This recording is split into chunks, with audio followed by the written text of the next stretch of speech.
Hello, everyone, and welcome to episode 11 of the podcast.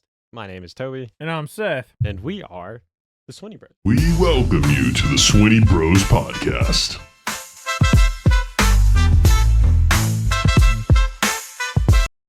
So, in today's episode, welcome back. We're in a brand new location. Not really, it's just a different location of the house. Hope you guys enjoy it. Been a crazy last 2 weeks in the NFL with an insane amount of stuff to go over, a lot to discuss, and hopefully while you listen to this, you're warm and maybe drinking some hot chocolate because it's very, very cold outside. Ladies and gentlemen, we're back in the saddle again with the Swineybros podcast. Today, starting off with the breaking news.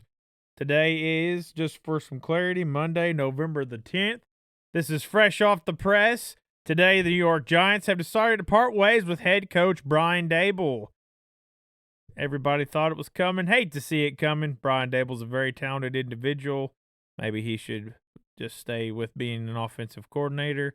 But they decided to part ways with him. And offensive coordinator Mike Kafka is going to be the interim head coach for the New York Giants. And just a little background of Brian Daboll since he's been with the Giants. He played for the Giants almost for 4 seasons. He was hired in 2022 and played until he was fired this year. He concluded after the team's 2-8 start to the 2025 season. So that's the biggest thing I've got today. Some sad news. Dallas Cowboys announced that defensive end Marshawn Kneeland had passed away. He was 24 years old. The team put out a statement on Thursday where they did not mention a cause of death. It seems like it was a parent self-inflicted gunshot. Prayers to his girlfriend and his family, especially right around the holidays. That's got to be sad. Very talented young man. I hate to hear that. Here's some more deaths. Former NFL Commissioner Paul Tagliabue died this morning in Chevy Chase, Maryland. His family announced he was 84. Paul Tagliabue was an American lawyer who was the commissioner of the NFL. He took the position in 1989 and served until September the 1st, 2006. Before becoming the commissioner for the NFL, he had previously served as a lawyer for the NFL. His predecessor was current commissioner Roger Goodell. Excuse me. And here's a little bit of history about Paul Tagliabue and while he was in the league. During his tenure as commissioner, the NFL expanded from 28 teams to 32 teams. New franchises were announced in 1993 to begin play in 1995 in Charlotte and Jacksonville. Subsequent moves by other teams resulted in a 31st team being added in Cleveland in 1999. This team, though, was technically an expansion team, which they inherited the name, colors, and history and all of the team and individual records from the Cleveland Browns, because of all of you all that do know, the Cleveland Browns had relocated to Baltimore in 1996 and had been renamed the Baltimore Ravens. So they brought the franchise back. And lastly, the 32nd franchise under Commissioner Tagliabue was the Houston Texans, which was added in 2002. So thanks to him, we have 32 teams. Interesting. Oh, man, you thought you'd heard the last of Mark Sanchez, but you have not. Mark Sanchez will not return as Fox Sports analyst as the former NFL quarterback faces trial stemming his alleged attack of a truck driver last month. However, on the good note, to replace Sanchez, Fox Sports has hired Super Bowl winning quarterback Drew Brees. Hey! They can confirm that Mark Sanchez is no longer with the network, and there will be no further comment at this time. A Fox Sports spokesperson said Friday. Goodness. Wow. Oh, here's a name you haven't heard in a long time. Having all kinds of criminal activity. Former NFL player Antonio Brown will return to Miami from a New Jersey jail after deciding not to contest his extradition to Florida on an attempted murder charge. Antonio Brown was brought to the jail in Essex County, New Jersey after his arrest by U.S. Marshals in Dubai. Well, he is accused of shooting a man at a celebrity boxing match. So, interesting. So that's all the breaking news I have. The only other news that I have is trade deadline related. Well, before we jump into that, if you follow the MLB, I just thought that I read this the other day and I had to like read it 3 times to make sure. I don't know the full details, so if any of you watch MLB at home listening to this, please let me know. I read an article from ESPN saying that there was 2 Cleveland Guardians players that are facing charges of up to 65 years in prison due to gambling and intentionally not pitching correctly to get a certain bet to go through.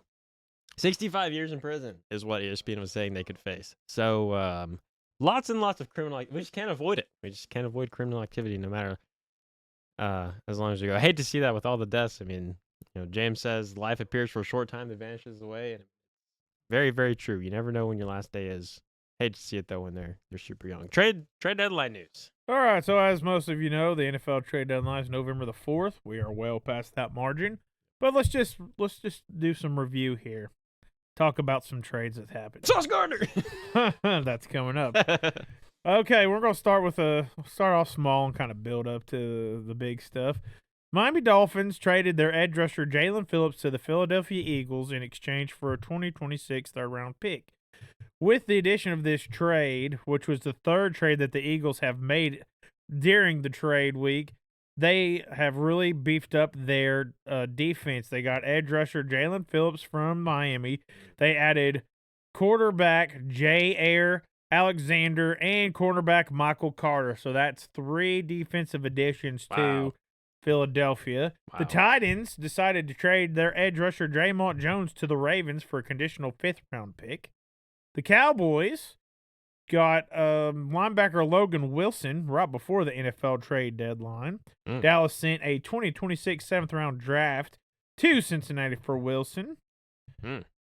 Oh, here's the one that I was really surprised to see. The Saints decided, as you know, to trade Rashid Shaheed to the Seahawks. Yeah. Awesome addition for the Seahawks team. For the Seahawks, the New Orleans Saints traded wide receiver Rashid Shaheed to the Seahawks for a 2026 4th round and a 2026 5th-round draft pick. The trade was made ahead of the 2025 NFL trade deadline. Do you think that's a completely undervalued trade for the Saints? Do you think that was... I didn't think that was a good trade at all. I thought they got... Not for the Saints. I think they got crap for that. I mean, that worked out great for the Seahawks. The Seahawks literally committed robbery. Rashid Shaheed is a great wide receiver. He's fantastic. And then especially when they have Chris Olave, you'd think you'd just want to keep both of those guys rolling, but obviously they had different plans. Another shocking trade to me was that the Raiders decided to trade Jacoby Myers to the Jacksonville Jaguars in exchange for a 4th and 6th-round pick. Yeah. There was multiple teams besides the Steelers also showed interest besides the Jaguars and Myers, but Jaguars was able to get him. That's a good addition to their team. This one just makes sense to me. The Saints traded offensive lineman Trevor Penning to the Chargers for a 2027 6th-round pick.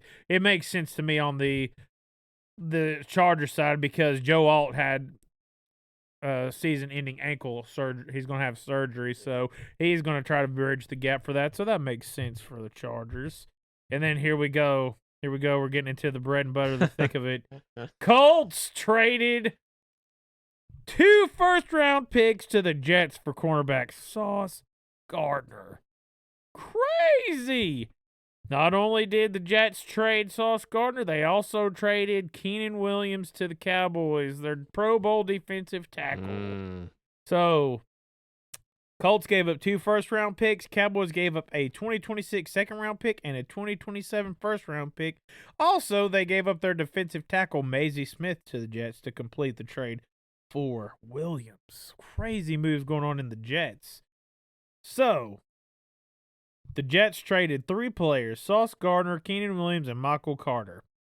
So let's just talk about the Jets draft picks for 2026. A lot. With all of the trades that they've got right now, the Jets have 2 first-round draft picks for 2026, 2 round 2 draft picks for 2026, a round 4 pick, a 6th-round pick, and 2 7th-round picks for the 2026 draft. Then, the 2027 draft, they have 2 first-round picks. Oh, I'm sorry. 3 first-round picks. Wow. 1 second round, 1 third, 1 4th, 1 5th, and 1 6th. So they are looking to really beef up. I do think that is interesting that they got rid of defensive players versus offensive players. Really thought you'd see a trade with Justin Fields, but I understand they're trying to shop with the best that they have. Nobody probably would really want to bite too much on that. You want Justin However, Fields? if anything, I thought that the Jets might have tried to shop Brees Hall, but they retained Brees Hall and they retained Michael Garrett or Garrett Wilson, excuse me. So that was good for them. So maybe they, with all these good draft picks they can get some better offensive linemen and maybe do some different things. I've got one more news about trades, and this was way before the trade deadline, but this is now rearing to the surface after several weeks. Nobody's been talking about it until today. There was a special clause, call it a poison pill condition, if you will, with the Micah Parsons trade between Dallas and Green Bay. I had never even heard about this until today. A lot of times you don't want your competitors in your division to be able to get your former players. Does you no good to trade your good players to your enemy. So, listen to this. This blew my mind. So, to ensure that they were going to be number one on this trade, unbeknownst to everyone, in the August blockbuster trade, there was a poison pill condition that, according to sources involved with the deal, that prevents the two-time All-Pro from playing for the Philadelphia Eagles in the immediate future. The previously unreported condition states that if the Packers decide to trade Parsons to a team in the NFC East, which the Eagles tried to trade for him in the summer, and Jerry Jones was like, no, I'm not going to do that, Green Bay would owe Dallas their 2028 first-round draft pick if they were to trade Micah Parsons to anybody in the NFC East. However, on the other side of the coin, it also states that should the Cowboys trade Kenny Clark to any team in the NFC North, that the Cowboys would owe the Packers their 2028 first-round pick. So that was some pretty interesting little tidbits there for the Micah Parsons trade that's just now coming to the surface. Wow. That's all I've got for trade deadline news. A lot of news. I think it's pretty clear the Colts and the Seahawks are trying to make a let's win the Super Bowl this year picks. Personally, do I think Sauce Gardner was worth it? No, I don't. And if you watch the Atlanta game on Sunday, you know exactly what I'm talking about. That dude was getting embarrassed numerous times. I mean, I saw, if you go on NFL's Instagram page, Facebook, whatever, you can see a picture of Sauce Gardner looking this way, turned upside down, and just a wide open receiver like that. And I was like, Not to say that Sauce Gardner's a bad player. Please don't take me out of context. I do think Sauce Gardner's a very good cornerback, but I don't know if he was worth what the Colts gave up for. However, it is the New York Jets. The New York Jets are notorious for mismanaging draft picks. So, yeah, I'm kind of with Seth on that one. Scratching my head, I mean, the Jets' problems were not on defense, and they got rid of basically their stars of defense that held the team together. And you would have thought, I really think if the Jets keep Justin Fields, they've got to look at making him like a running back, slot receiver, something, because it's just not going to work. But who knows? Maybe they're trying to go after Arch Manning. Yeah. So that was a lot of news. Wow, it was almost 15 minutes worth of news. A lot of discussion. So of course, we'll move back on to the favorites. Our 5 games of the week. Let me tell you, this was a week. This was a week. It was hard to pick 5 games, and there was a few games I wanted to include, but obviously just didn't have the room or the time to. I'll have to go over number 1, and I'm starting to think that if I talk good about a team, it's just going to be bad for the rest of the year. I was hyping up the Jaguars the last 5 weeks, even saying that the Jaguars are going to be the 7th seed of the playoffs. I've said every episode, it seems like, I'm like, dude, the Jaguars are making the playoffs. They look good. They're a playoff-bound team. And they flat out lost to a backup quarterback who I didn't even know existed, and completely embarrassed themselves to the Texans, losing to Davis Mills of the Houston Texans.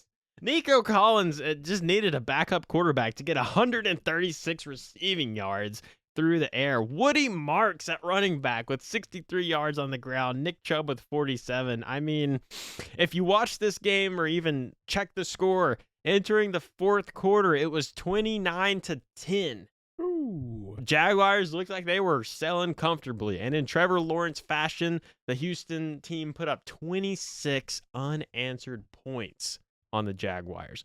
Bad coaching, bad execution. Trevor Lawrence, unfortunately, man, I don't know if you can keep putting stock in him. 13 to 23 for 158 yards, 1 touchdown, and 1 interception. Rough game for a team that was cruising through 3 quarters, but a total embarrassment for Jacksonville. And all of a sudden, Houston Texans leading the charge of Davis Mills is trying to make a comeback, and they're sitting 4-5 now. What happened? No playoffs bound for this Jaguars team unless they figure something out. That was my first game of the week. I did not have that game, but that's fair. Like you said, lots of games to choose from. Buffet of games this year, or week, rather.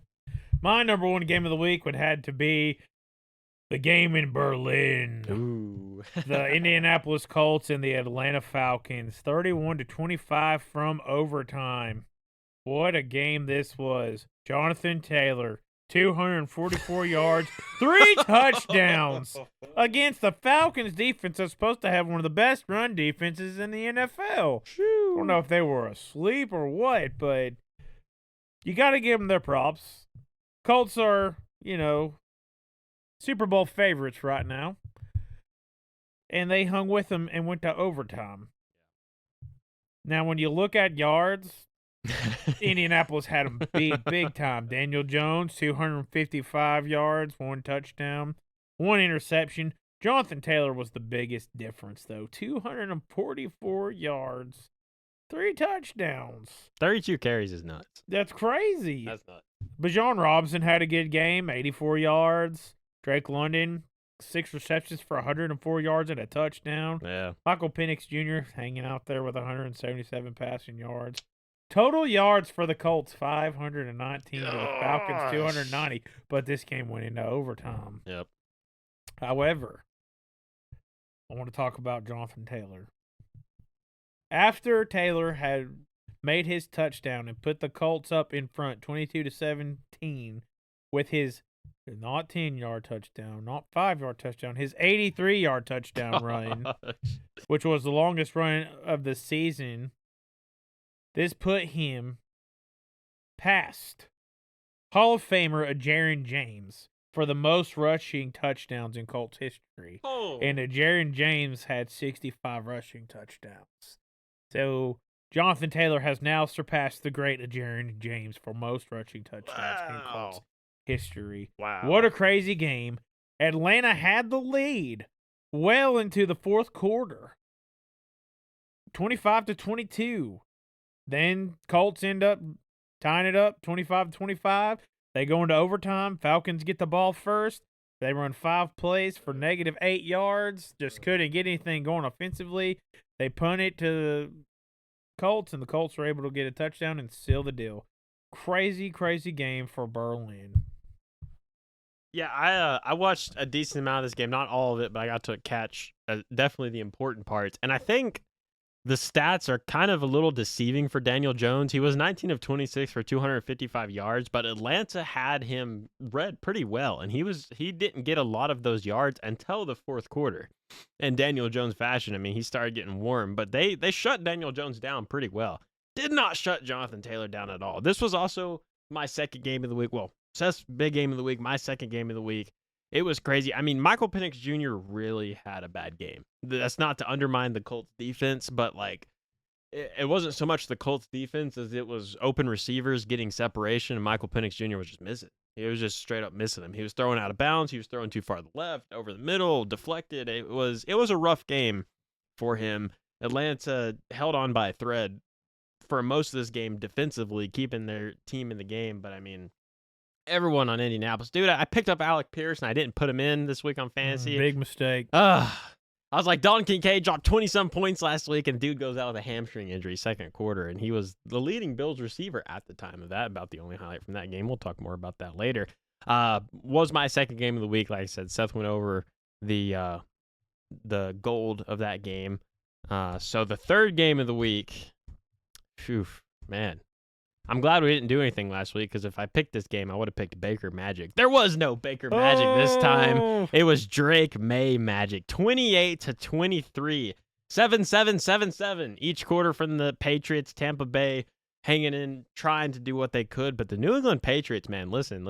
If you watched last week's episode, forget everything about it. I never said anything bad about the Patriots. The Patriots are clearly the front runner. I mean, Drake May is doing some fantastic stuff. He didn't have a fantastic game. Overall, he was 16 of 31, just barely over 50%, but he did throw for 270 passing yards, 2 touchdowns, did throw an interception. Baker Mayfield still 28 of 43 for 3 touchdowns, 273 through the air. But really the highlight, dude, we're talking about running backs. Trevion Henderson. Absolutely. 147 rushing yards, 2 touchdowns. I mean, this was a battle. It was a fantastic football game and could be clear depictions of some Titan NFL teams coming into the playoffs, but it was neck and neck through and through. What an entertaining game. 430 yards for the Patriots to 371 by the Buccaneers. I mean, it was very, very close. The Buccaneers actually had more time of possession than the Patriots, but it was just a good overall football game. Could have went either way, and the Patriots snuck out. And now the Patriots are 8-2. Craziness. How in the world are the New England Patriots 8-2? Crazy. AFC contenders for sure. I have the Patriots and the Bucs as my second game of the week. Could not leave that off the list, but really there's only one thing that you can say. Ladies and gentlemen, it's the Mike Vrabel and Josh McDaniels show. I don't really have a lot to add. Toby pretty much covered all the bases. Like I said, Trevion Henderson had a breakout game. That's very interesting because the Patriots running back room has been by committee this year. You had Antonio Gibson, Ramondre Stevenson, Trevion Henderson. Trevion Henderson kind of took a back seat to everybody else. A little bit of special teams play, a little bit of third down work. Then Antonio Gibson gets hurt, out for the season. Ramondre Stevenson injured, if I'm not mistaken, right now. So to have Trevion Henderson step up like that is fantastic. On the other side of the coin for the Buccaneers, I think one of the biggest things that hurts them right now is their absence of Bucky Irvin. He's still out. I mean, they still managed to put up 23 points, but, Bucky Irvin being out I think it's really hurting them a little bit. Still have confidence in him, though. But that was my second game of the week. For my third game of the week, I had the NFC West showdown between the Seattle Seahawks and the Arizona Cardinals. 44-22, just slapping them around. Like, what? Get out of here, Cardinals. Go home. Nobody likes you. I will say, though, if Jacoby Brissett has not proven that the Cardinals' problem lies with Kyler Murray, then I don't know what to tell you. Rough matchup. Jacoby Brissett, though, 22 out of 44, 258 passing yards for 2 touchdowns. If it's up to me and I was in there, I'd be benching Kyler Murray. I'd be putting Kyler Murray on the trading block, and I would be keeping Jacoby Brissett. Send Kyler Murray to the Jets. I would be getting me another quarterback to mentor under Jacoby Brissett and give him a couple years under Jacoby Brissett and let him loose. I really think that's one of the biggest problems that the Cardinals are having offensively. It really wasn't. I mean, the Seahawks played great, 44 points, but I mean, there was really no superstar on the Seahawks. I think the biggest thing that the Seahawks got for them was they had 2 defensive touchdowns by DeMarcus Lawrence. Yeah. He had a 34-yard fumble recovery, and he also had a 22-yard fumble recovery. So that's got to make you feel good about the defense there. And I know it was the Cardinals, however, but still, So, Sam Darnold threw for 178 yards, so they kind of contained him.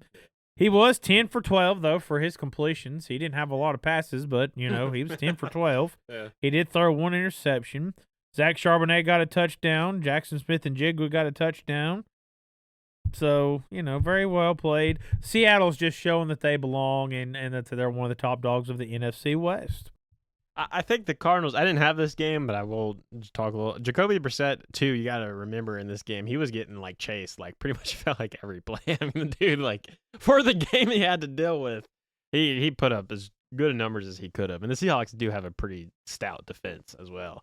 But no, I mean, I think that just kind of shows the skill gap right now that the Cardinals are facing. There was good Jacoby Brissett, Trey McBride, fantastic game.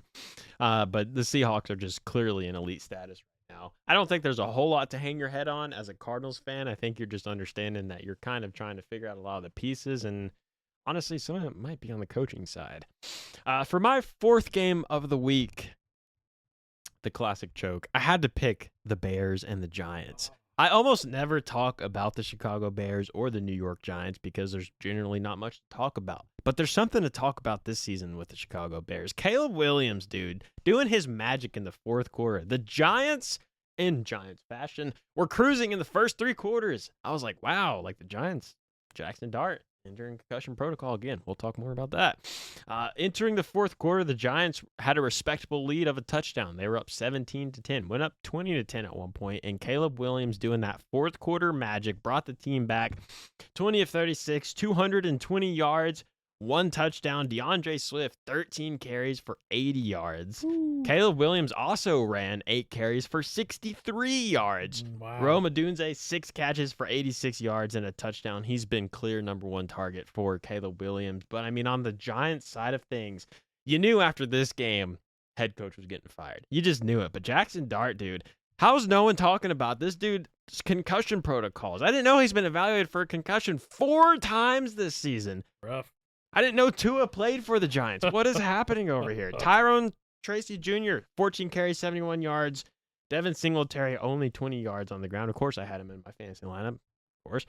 Darius Slayton had a good game, 4 catches for 89 yards. Theo Johnson, 7 catches for 75. Wan'Dale Robinson, 6 for 62. I mean, the ball was going everywhere, back and forth. But hey, the Chicago Bears, dude, they're 6-3. They're 6-3. They got the same record as the Detroit Lions, as the Buffalo Bills. Isn't that wild? Crazy. Who would have said that was happening this year? Not me. I was hating on the Bears. I was. Well, I mean, they've been the laughing stock of their division for a long time now.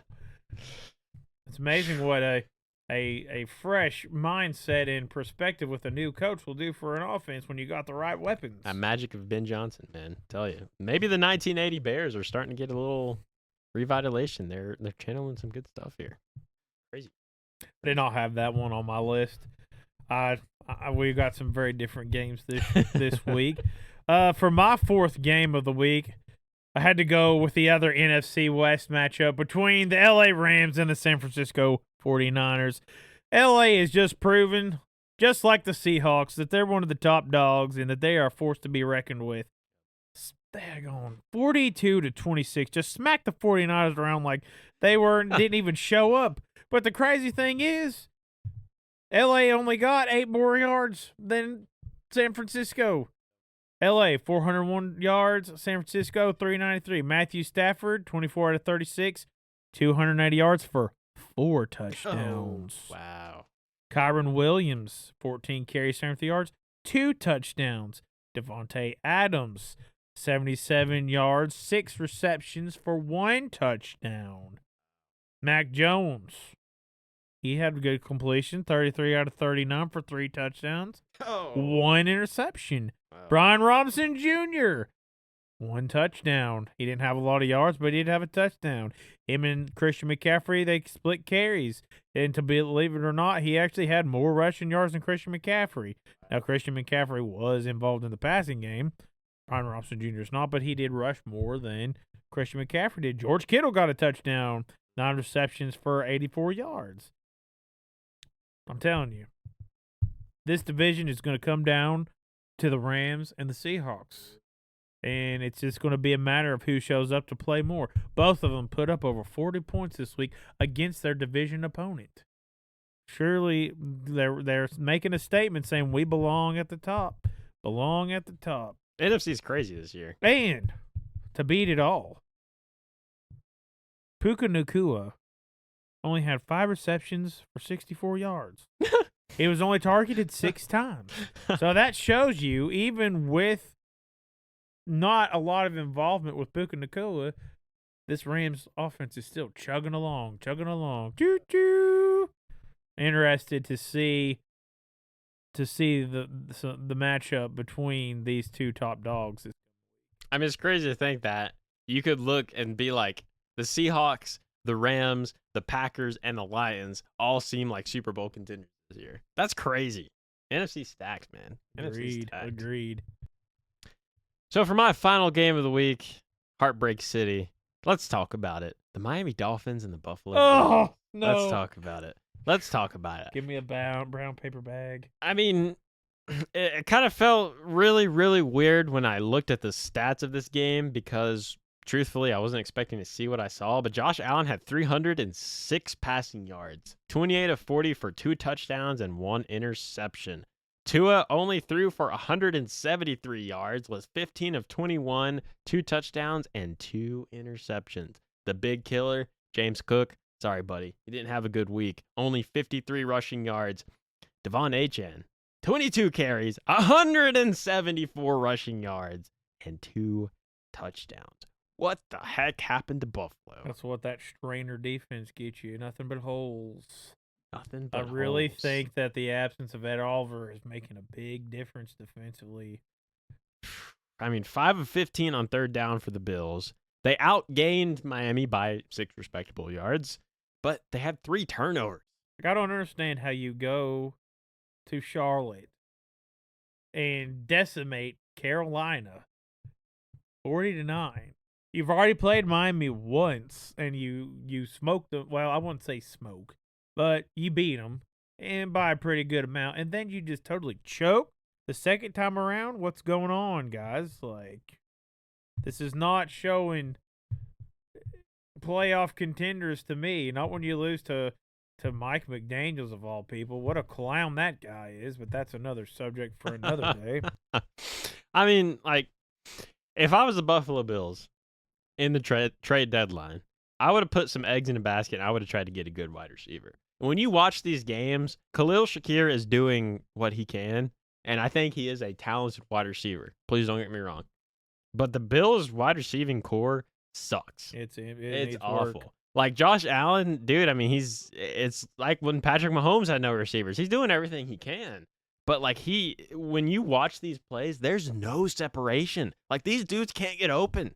Like Keon Coleman, man, I tell you what, he just hasn't impressed me this year. He really hasn't impressed me. And I can't say anything because I have the Broncos. I mean, I'm a Broncos fan. My wide receiving room is terrible. But I think the Broncos wide receiving room is a lot better than the Bills wide receiving room right now. They needed to make a play. If they really wanted to win the Super Bowl this year, I think they needed to get at least somebody good on the wide receiver end. I mean, why are we sending people to the Jaguars? The Bills needed to pick somebody. Absolutely. Up, That's one of the biggest struggles I've noticed with the Bills this year.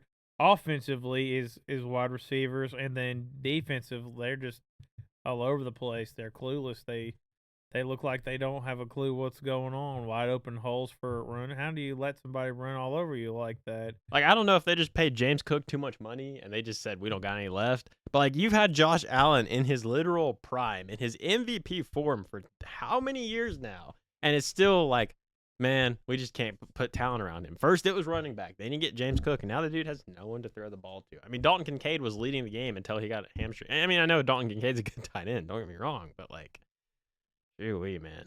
Definitely needs some wide receiver work, that's for sure. I did not have that on my game of the week. I just wanted to put that memory behind me and just, forget about it, not speak of it. My last game of the week was the Cleveland Browns and the New York Jets. Whoa! Jets with their second win, defeating the Cleveland Browns 27-20. Whoa. The crazy thing about this game was that neither team scored anything in the third quarter. Neither team. And, I mean, I never thought that I would be saying that the Jets and the Browns were pretty even. But, okay, listen to here's the crazy part, okay? Total yards, Cleveland, 278. New York, 169. Dylan Gabriel was 17 for 32, 167 passing yards, 2 touchdowns. Justin Fields, 6 for 11, 54 passing yards, 1 touchdown, 1 interception. Holy God. Running backs was just about dead even. Quinshon Judkins, 22 carries for 75 yards.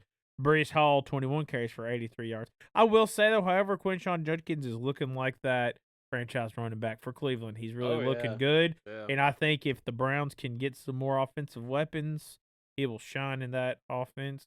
Browns got a lot of team talent, but it's not being utilized. Neither are the Jets. But there's one thing, like you look at the stat line and it's like, how in the world did the Jets beat the Browns?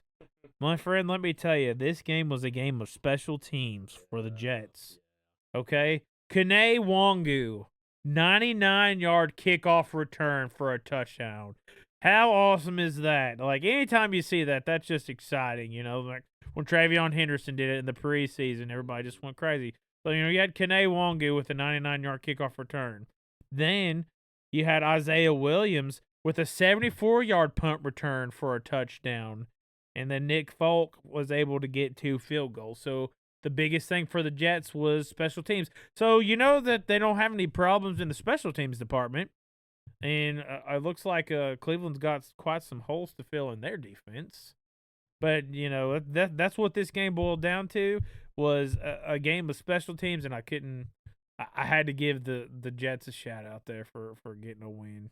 I mean, it's kind of crazy that, like, as much as we clown on the Browns and stuff, the Browns really aren't much different than the Denver Broncos, except their win-loss record.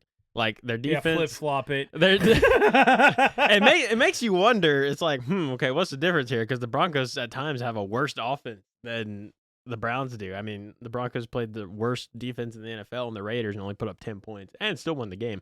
But I don't know, man. It just makes you wonder, like, how are the Browns just this abysmal and this atrocious at losing football games? Crazy. The Browns always find a way to lose, man. But I guess that wraps up our 5 games of the week. Just a quick clarification. We are recording this on a Monday night. It's currently 7:41 p.m., so Monday Night Football is about to commence for the Eagles game. However, obviously it hasn't happened yet. So know what goes on there. So just for clarification for anyone wondering if this game's about to be crazy and they're like, why didn't you guys talk about the Eagles? It hadn't happened yet. So let's jump into a very, very difficult week of predictions. Teams on bye this week are the Indianapolis Colts and the New Orleans Saints. So starting us off, let's start with the easy one, I think. Patriots and the Jets. Yeah, Patriots blow the Jets out of the water. This is got to be the safest pick of the week for me. The Packers and the Giants. I mean, second safest pick of the week for me. Give me the Packers taking out the Giants with this one. Depending on tonight's game, I don't think that's going to affect whether the Packers handle the Giants. I don't think it will. Panthers and the Falcons. I just have to go off trends. I have to go with the Panthers. On this one. But the Falcons could easily win this game. I don't know. The Falcons and the Panthers, every single week, you could just flip the coin and be like, are they going to get blown out? Are they going to lose in overtime? Are they going to blow their opponent out? I don't know. I had to go with the Panthers on this one. It'll be a close one, I think. Chargers and the Jaguars. Listen, I watched the game last night between the Chargers and the Steelers. I almost fell asleep. I should have fallen asleep. It would have been better than watching whatever awful performance that was. The Pittsburgh Steelers are on a one-way ticket to absolute decimation of their team. I mean, don't know what's happening. Personally, I don't think it was the defense's problem last night. I think it was Aaron Rodgers' problem last night. The dude was not doing well. He needed more smelling salts. Maybe it was past his bedtime. That's why he was struggling. I don't know. But I'm just going to have to go with the Chargers on this one. The Jaguars have been downward trending. They just choked against the Texans, and the Chargers looked comfortable. Not great. They didn't look great last night, but they looked comfortable against the Steelers. So I just got to go with the Chargers for that one. Okay, for the Thursday night matchup at Gillette Stadium in Foxborough, I had to go with New England Patriots over the Jets. New England is just too good. If New England loses to the Jets, then the NFL is rigged. I'm just going to tell you that right now. There's already suspicions anyway, but if the Jets win in Foxborough, the NFL's rigged. Patriots all the way. Then Packers, Giants, like you said, we don't know the outcome of the Packers Eagles game. I don't think it's going to matter. Packers by a long shot against the Giants. They're just playing too good. They've got way more weapons, in my opinion, than the Giants, so I've got to go with the Packers. Carolina and Atlanta, I had to go with Atlanta. After watching the Bills run all over the Panthers with James Cook, I think that Atlanta's going to do the same thing with Bijan Robinson. I think they're going to have a heavy ground game, and especially since Drake London's been hot, I think that Atlanta is going to run all over Carolina. So I had to go with Atlanta. When you got a guy like Bijan Robinson in your arsenal, against a terrible run defense. And with their defense in general, Andy Dalton is, or I don't even know if Andy Dalton or Bryce Young is starting right now, but as much as the offensive line was breaking down, I've got to go with Atlanta. And then you said Chargers, Jaguars. Yep. I had to go with the Chargers. Like you said, Jacksonville just got creamed by the Texans. I've got to go Chargers. Chargers are still contenders, and I think they're going to get a W against the Jaguars. For the Commanders and the Dolphins, we're going to go to Madrid, Spain. The early game, 9:30. I had to go with Miami over the Commanders. Wow. Never thought I would say that. Never thought I would say that, but I think that, number one, the win over Buffalo is going to give Dolphins some momentum going into this week coming up. Number two, Washington's just been very cold. They're just, I don't know, their fire's really gone out. They did play the Lions, to be fair. That's true, but they just seem like they're just losing their chemistry. And the puzzle pieces are just not meshing up, so I had to go Miami over Washington. And the big old rivalry game between the Cincinnati Bengals and the Pittsburgh Steelers. I had to go with the Pittsburgh Steelers. Oh. I know that Joe Burrow's returning to practice this week as limited, but I've got to go with Pittsburgh on this one. Wow. Can't help it. Tampa Bay, Buffalo. Oh, this was a toss-up for me. Two very good teams, and I mean, this is probably just going to be a fanboy pick, but I had to go with the Bills because they're in New York. Fair. However, I will say that if Bucky Irvin was back for Tampa Bay, I would probably have to go Tampa Bay. But I mean, this game could go either way for me, but I had to pick Bills.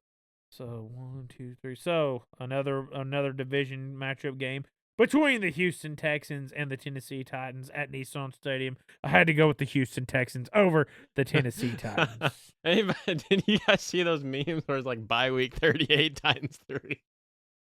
God. The poor Titans, man. Let me just start with that game just to say the Texans are winning that game. Nothing else needs to be said about that one. I'm going out of order, but I don't care. It's too funny not to mention. The Commanders and the Dolphins, you said it's in Madrid, Spain. Speaking of clips, did you see them singing Country Roads in the Berlin game? I did not. That was so cool. I love that, dude. I don't know what was going on with the London games, but the Berlin game was way better. The audience was way better. They seemed a lot more into it, and it felt kind of like you were watching like a soccer game, and I was like, dude, this is actually kind of cool. They're like, I'm not going to say American audiences aren't as good, but I was a little jealous because we don't get to see that a lot in football games. I highly recommend at least watching a little bit of the segments of that game, the Colts-Falcons game, just because the audience was so cool. I'm just going to have to go with the weather report. The weather report says it's going to be like 51 degrees on Sunday. I don't think the Dolphins play well when it's cold. They didn't play well against Buffalo when it was cold. So give me the Commanders. Marcus Mariota, I don't think he's the problem. I think there's a lot of problems on the Commanders, but I do think he can win. The Dolphins are hit or miss. It's really hit or miss with the Commanders. I'm just going off the weather. Crazy times. Never thought I'd say that for an NFL game. Bengals and Steelers. Ooh, man. Well, after watching last night, I'm just going to be blatantly honest. It's going to be really hard for me to ever pick the Steelers ever again. I got to go with the Bengals, man. Getting Joe Burrow back. I mean, this is a common theme. It's never the Bengals offense that's the problem. I think Joe Flacco's done a pretty fantastic job while he's been there. It's still the Bengals. It's a rivalry game. It's going to be in the trenches, but I think the Bengals could win this. And truthfully, we still got a whole half of football season left. The Bengals, as poor as their season has been, could still overtake the Steelers and make a run for their conference. They could. Their division, I mean. They really could. I mean, 3-5 compared to 5-4. I mean, but see, Pittsburgh, though, this is a revenge game. That is true. There's emotional ties. It's in Pittsburgh. That doesn't mean anything. Oh, it does. That doesn't the mean terrible anything. towels are going to be flying. The terrible towels are thrown at Mike Tomlin right now because these fans are upset. Let me tell you, there's a lot of stuff going on with these Steelers fans, dude. They are bitter. Let's see. Texas. Oh no, what was the other one? Buccaneers and the Buccaneers Bills. And the Bills. Ugh. Oh man. I will say the Bills, just like the Lions, I think Sean McDermott does a good job at this, like Dan Campbell does a good job at this. The Bills do very good at when they have bad performances, making up for it with a good performance. However, The Buccaneers also are trying to get a revenge game of their own, losing a heartbreaking one to the Patriots. You've got a battle here. It's going to be a battle. I'm just going to have to go off of what I think happens off past experiences. The Buccaneers typically do slow down a little bit at this point in the season, so I got to go with the Bills. Got to go with the Bills on their revenge arc. I think James Cook really is going to have a good game this time around. And depending on if Dalton Kincaid comes back from that hamstring injury, Josh Allen's going to have his work cut out for him. But like Seth said, sometimes you just got to go off home field advantage. So give me the Bills. I'm all out of order. I'm not doing the Seahawks and Rams yet. Ravens and Browns, another rivalry game. Yeah, I have to go with the Ravens. I mean, kind of very similar to the Titans. The Browns just ain't giving me much, and what they're giving me, I'd just throw it away. Give me the Ravens. The Ravens are another team, man. Lamar Jackson coming back. I mean, the Ravens weren't really talked about yesterday, but they got a win. They looked pretty solid, and I mean, the Ravens could come back and make a run for it. They have an insane amount of talent on their roster. The season's not over for Baltimore. Cowboys and the Raiders. Ugh. I mean, the Raiders didn't show me much against the Broncos, except that they had good defense, but it's really not hard to have good defense against the Broncos offense. The Cowboys offense, I do think, is a lot better than the Broncos offense. I have to go with the Cowboys for this one. The Bears and the Vikings. Oof, man, the Vikings just lost to the Ravens. The Bears are coming off a win. Minnesota, I mean, it's tough. These are very tough picks. This is a very tough run. I'm just going to go with my gut. Had to go with the Chicago Bears. Lord, please don't let that come back to bite me, but I think Caleb Williams could do this, and the Bears are trying to be relevant again after so many years. I think the Bears can win this one against a tough Vikings defense that didn't really look that tough yesterday. What's going on? Was that 3 or 4? 3. All right. 49ers and the Cardinals. The Cardinals, Jacoby Brissett, he's doing some good stuff. Is he going to do good stuff against Mac Jones? Absolutely. Is Mac Jones going to do better stuff against him? Absolutely. Give me the 49ers over the Cardinals. Like I said, I can't give love to the Cardinals again this year. Give me San Francisco. Okay, Baltimore and Cleveland, another AFC North division and rivalry game. Even though it's in Cleveland, the Browns just lost to the Jets. Browns are struggling bad, which the Ravens have not been fantastic, but since Lamar Jackson has come back, they've been rolling. I had to go with Baltimore over Cleveland on that one. Then the Monday night matchup between the Dallas Cowboys and the Las Vegas Raiders. I'm going to give Cowboys the win on the road at Allegiant Stadium in Las Vegas. Way better team. Way better team. Las Vegas is going to not know what hit them. They're not ready for this game, I can already tell you. Chicago Bears and Minnesota. Another, man, we got all the division games again coming around. Even with his painted nails and his matcha tea, I have to go with the Bears. Poor Minnesota. The Bears. I don't hate Minnesota, but they've just had a really dark rain cloud fall on them this season. Yeah. And, Ben Johnson's done an excellent job with Chicago this season. They've got a split backfield going on right now in the running back department. Both of their running backs are performing well. Roma Dunze is stepping up and doing well. Caleb Williams is doing well. I had to go with Chicago over Minneapolis. And then the NFC West, the two bottom teams of the conference division. I had to go with the 49ers over the Cardinals. I think it's going to be an ugly game. I think it's going to be a repeat of what we just had this week. So, except it'll be the 49ers. And then, let's see, we've got 1, 2, 3 left. Very, very hard games to do. Kansas City Chiefs and the Denver Broncos. Oh, boy. I had to go with Kansas City over the Broncos. They're just rolling too well. And with Denver's performance against the Las Vegas Raiders, only a 10-7 game, I had to go with KC. Even against the Denver's defense, I think that the Kansas City Chiefs just have more weapons in their arsenal.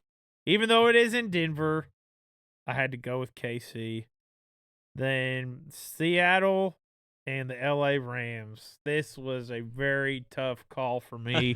Both teams are playing excellent. Both teams have a lot of talent.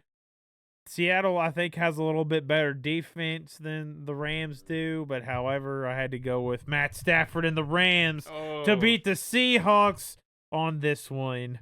2 contenders. Obviously, this was one of the game of the weeks in my book. I don't know why this was not the primetime game this week. It should have been. Obviously. Well, I mean, yeah, it should have. And then the primetime game between the Detroit Lions and the Philadelphia Eagles.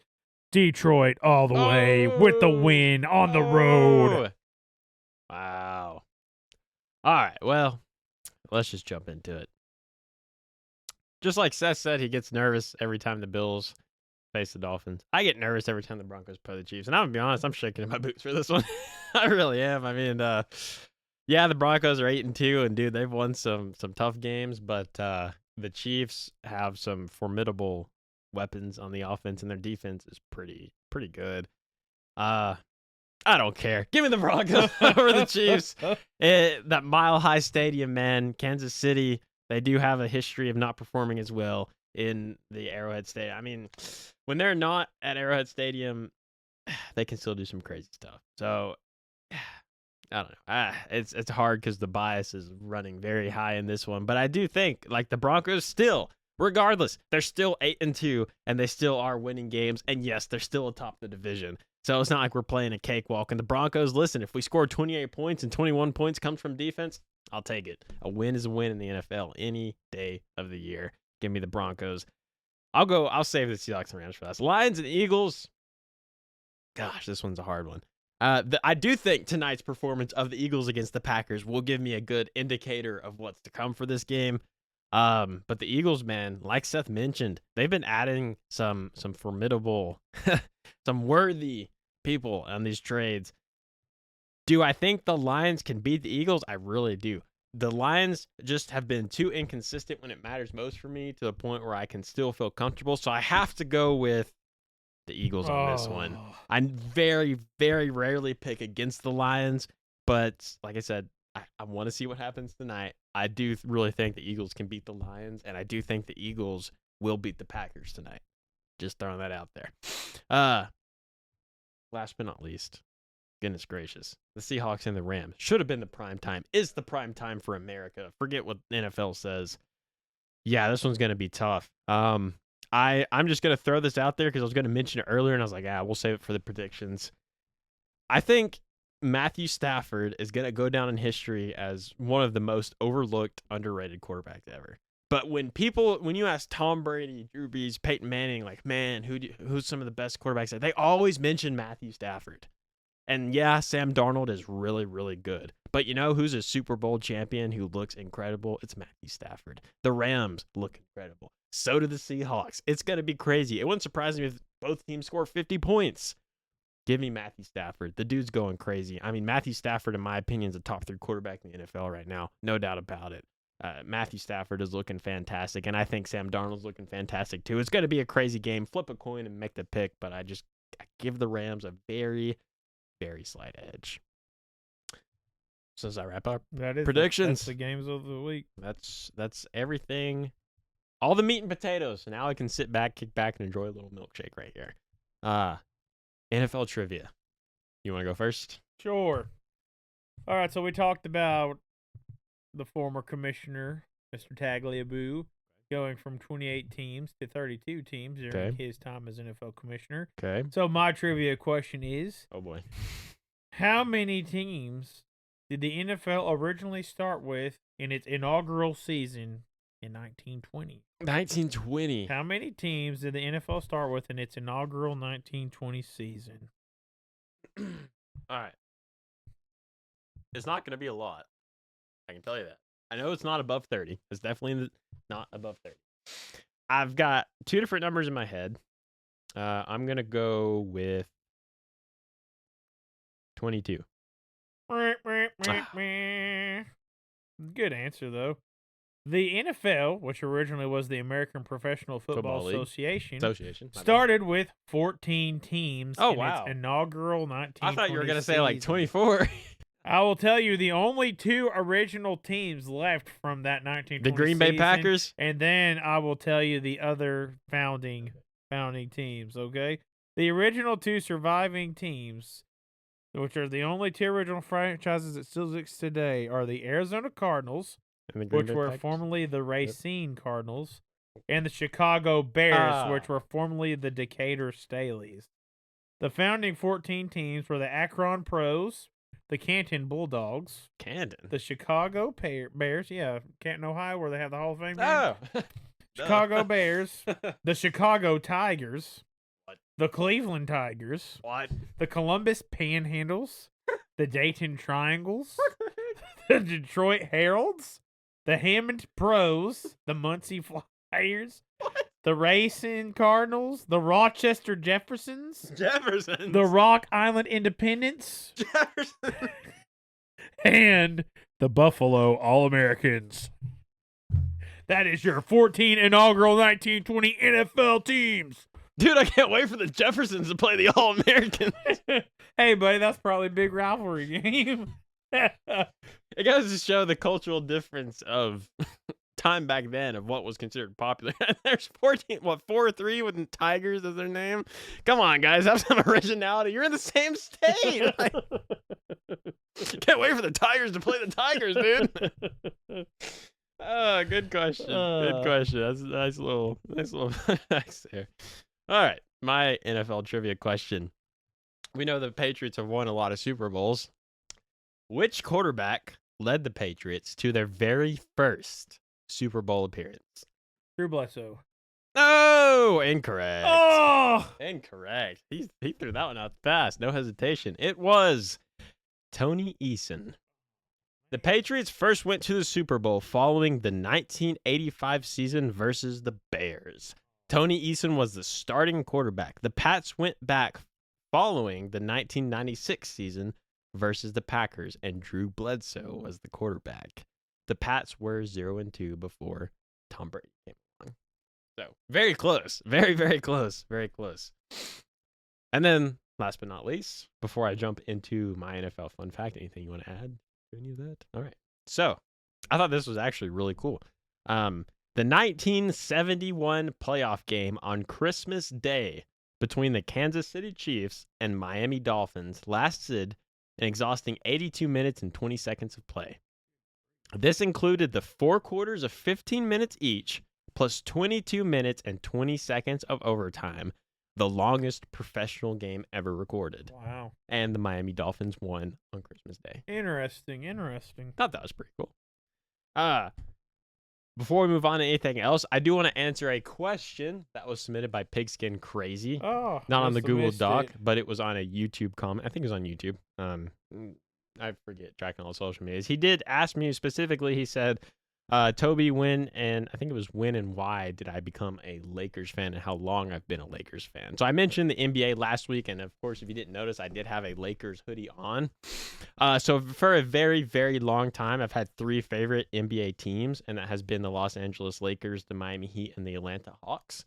As of recently, my most favorite team has been the Lakers because I'm a big Luka Doncic fan. I can't deny that. I've been a big Luka Doncic fan for a while. Back before that, I was on the Rockets bandwagon for a while because I was a huge, and still am, James Harden and Chris Paul fan. And unfortunately, neither of those are on the Rockets anymore. But right now, the Lakers are the top dogs. And I've always enjoyed the Lakers, but growing up, it was the Hawks and the Heat. And then, like I said, the Rockets with James Harden and Chris Paul. And then now... a brief stint of OKC. Very brief stint.